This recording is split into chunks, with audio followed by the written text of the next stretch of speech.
Mari berdoa. Bapa kami dalam kerajaan surga, di hari Sabat yang diberkati ini, kami rindu untuk memulaikan lagi semua kegiatan kami dengan menikmati roti hidup firman Tuhan. Bersabdalah, kami siap untuk mendengar. Roh Kudus menuntun kami. Dalam nama Tuhan Yesus kami persembahkan doa ini. Amin, amin. Oke, hari Sabat, hari yang diberkati. Judul renungan firman Tuhan kita adalah pertobatan Yakub. Sekali lagi, pertobatan Yakub. Dan ayat firman Tuhan berbunyi demikian. Ia bergumul dengan malaikat dan menang. Ia menangis dan memohon belas kasihan kepadanya. Di Betel ia bertemu dengan dia. Dan di sanalah dia berfirman kepadanya, yakni Tuhan Allah semesta alam, Tuhan namanya. Hosea 12 ayatnya yang ke-5 dan ayatnya yang ke-6. Penjelasannya, Yakub bergumul dengan malaikat dan menang. Melalui kerendahan hati, pertobatan dan penyerahan diri, manusia yang berdosa ini telah menang terhadap pemerintah surga. Ia meneguhkan pegangannya terhadap janji-janji Allah, dan hati dari kasih yang tidak terbatas itu tidak dapat menolak permohonan orang yang berdosa itu, dalam buku Alfa Omega, jilid 1, 228.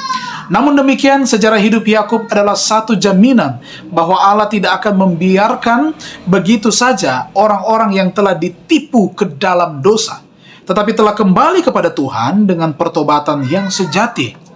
Adalah dengan penyerahan diri dan iman yang teguh bahwa Yakub telah memperoleh apa yang ia telah gagal untuk memperolehnya dengan cara bergumul di dalam kekuatannya sendiri. Dengan demikian, Allah telah mengajar hambanya bahwa hanya kuasa dan anugerah ilahi saja yang dapat memberikan berkat yang diinginkannya itu.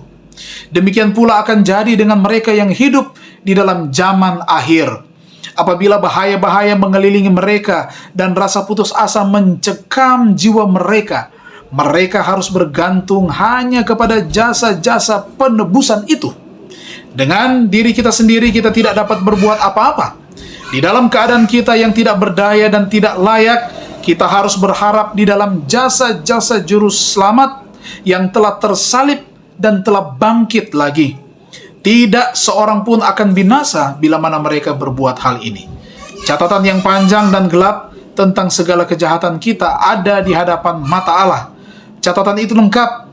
Tidak ada satupun dari pelanggaran-pelanggaran kita yang terlupakan. Tetapi Ia yang telah mendengar seruan daripada hambanya di zaman dulu itu akan mendengar doa yang disertai iman, dan Ia akan mengampuni pelanggaran-pelanggaran kita.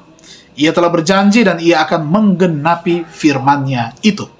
Yakub telah beroleh kemenangan oleh karena ia mempunyai ketabahan dan tekad. Pengalamannya itu menyaksikan kuasa dari doa yang tekun. Sekaranglah waktunya di mana kita harus mempelajari doa yang menang dan iman yang tidak pernah menyerah. Alfa Omega jilid 1 halaman 232. Itulah Yakub yang menang dari pergumulannya dan dia benar-benar bertobat. Itu juga yang akan menjadi bagian saya dan juga saudara-saudari, bahwa kita juga boleh mendapatkan kemenangan dari pertobatan yang kita lakukan di dalam Tuhan. Mari kita berdoa. Bapa di surga, terima kasih kebenaran firman-Mu menguatkan iman kami. Dan di hari Sabat ini, kiranya mata hati dan pikiran kami, perbuatan kami, angan-angan hati kami akan benar-benar memuliakan nama-Mu. Bapa di surga, diberkatilah semua umat-umat Tuhan yang beribadah bersama-sama pada jam dan saat ini. Damai sejahtera melalui kasih Allah Bapa di dalam kasih Tuhan Yesus dan persekutuan Roh Kudus akan menjadi bagian kami semua saat ini. Datanglah Tuhan, dalam nama Tuhan Yesus Juru Selamat kami persembahkan doa ini. Amin. Selamat Sabat, Tuhan Yesus memberkati kita.